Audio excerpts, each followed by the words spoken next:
Hai, apa kabar semuanya? Semoga kabar Anda baik-baik saja.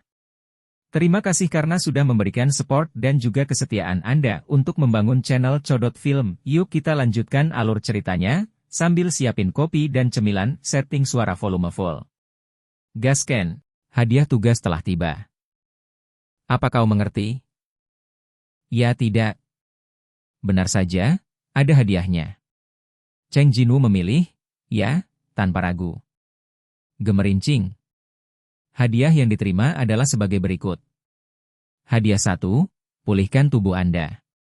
Hadiah 2, nilai kemampuan yang dapat dibagi O10. Hadiah 3, keterampilan, aura pembunuh. Memberi 10 poin kemampuan dan keterampilan. Cheng Jinwoo melihat hadiah yang murah hati ini dengan heran. Meski ada banyak kemampuan, keterampilan baru lebih menarik. Jika Anda tidak memiliki keterampilan berlari saat melawan laba-laba. Berkat skill larinya, dia berhasil memburu bos. Dalam pertempuran yang sebenarnya, pentingnya keterampilan tidak perlu dikatakan lagi. Ada alasan mengapa rune sangat mahal, karena pemburu dapat memperoleh keterampilan baru melalui rune. Cheng Jinwoo segera mengkonfirmasi skill pembunuh itu. Dapatkan hadiah 3. Bel Jingle. Panik. Skill, aura pembunuh, L1. Keterampilan aktif. Mana yang dibutuhkan? 100. Itu dapat menghalangi lawan dengan aura yang kuat, menyebabkan lawan jatuh ke dalam keadaan panik selama 1 menit. Objek tertentu dapat ditentukan. Efek mengerikan, semua kemampuan minus 50%. Meski bersifat sementara, ini merupakan skill langka yang bisa mengurangi nilai ability lawan. Itu mungkin tidak dapat menyebabkan kerusakan besar pada lawan dengan pertahanan yang kuat seperti keterampilan lainnya, tetapi begitu berhasil, itu dapat dengan mudah menekan lawan. Dan kalian juga bisa menentukan target, skill ini sangat berguna. Tidak buruk? Tampaknya hadiah berbanding lurus dengan hukuman. Namun perbandingan yang cermat tampaknya tidak demikian. Hukuman kali ini terkait dengan nyawanya sendiri. Tidak hanya itu, Cheng Jinwoo melihat sekeliling. Kemanapun Anda melihat berdarah. Meskipun dia telah menyaksikan kematian yang tak terhitung jumlahnya, Cheng Jinwoo masih tidak bisa melihat langsung ke mayat itu. Ini adalah hasil yang diinginkan dari sistem. Dibandingkan dengan hukuman yang terkait dengan beberapa nyawa manusia, hadiahnya sangat kecil. Tanpa tugas ini, dia tidak harus melawan Huang Dongxi dan kelompoknya sampai mati. Keinginan manusia tidak terbatas. Cheng Jinwoo menggelengkan kepalanya. Pada saat ini, gua itu bergetar lagi. Gemuruh-gemuruh. Getarannya lebih kuat dari sebelumnya. Waktunya keluar juga. Tetapi sebelum itu diperlukan akibat yang sederhana. Yang pertama adalah Liu Chenhao. Cheng Xiaoyu memandang Liu Chenhao. Liu Chenhao yang malang terkejut ketika dia melihatnya, dan menundukkan kepalanya. Apa yang harus saya lakukan? Tentu saja, Cheng Xiaoyu tidak bermaksud membunuh Liu Chenhao. Tidak ada kebutuhan atau alasan. Tetapi jika dia menceritakan apa yang terjadi di sini, masalah akan terjadi. Jadi biarkan dia tutup mulut. Begitu Cheng Xiaoyu memikirkan hal ini, Liu Chenhao berlari dan berlutut di tanah. Kakak, tolong aku.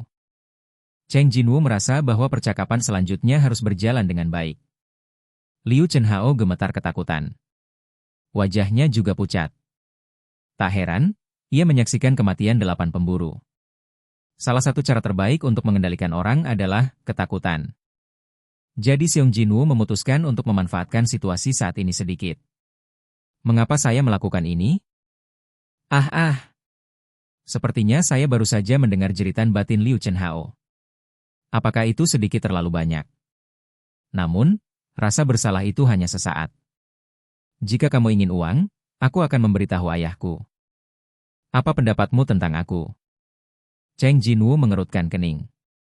Meskipun dia sangat miskin, dia tidak pernah berpikir untuk menculik orang lain untuk memeras uang. Itu tidak berbeda dengan Huang Dongxi.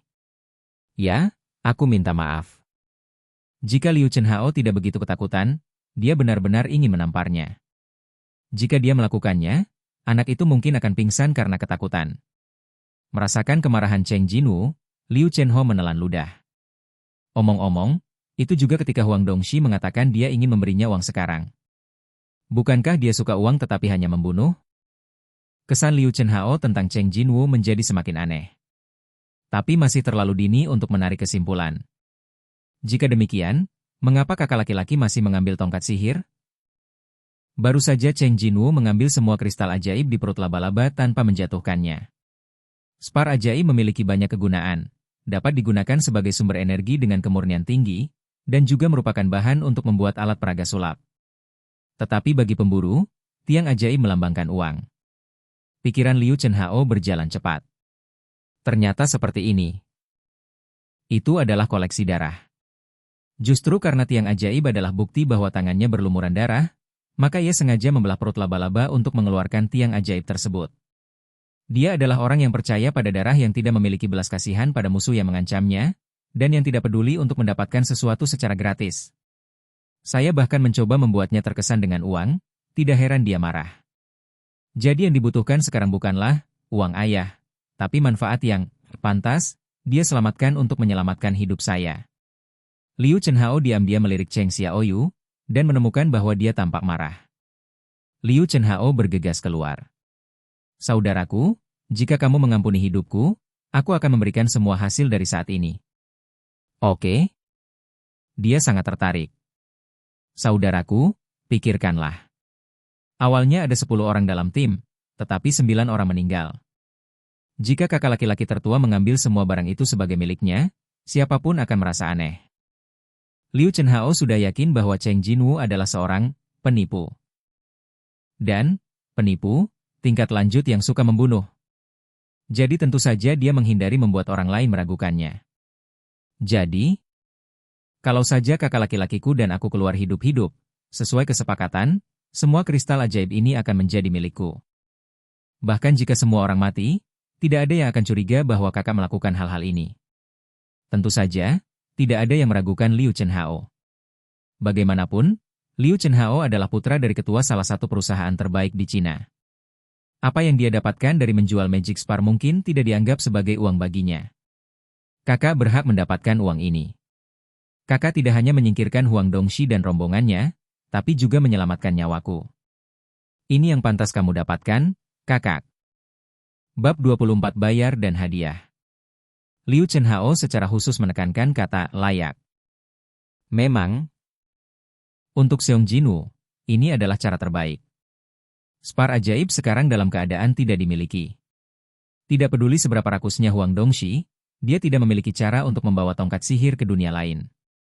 Sekarang hanya ada satu orang, dan hanya Liu Chenhao yang memiliki kristal ajaib ini.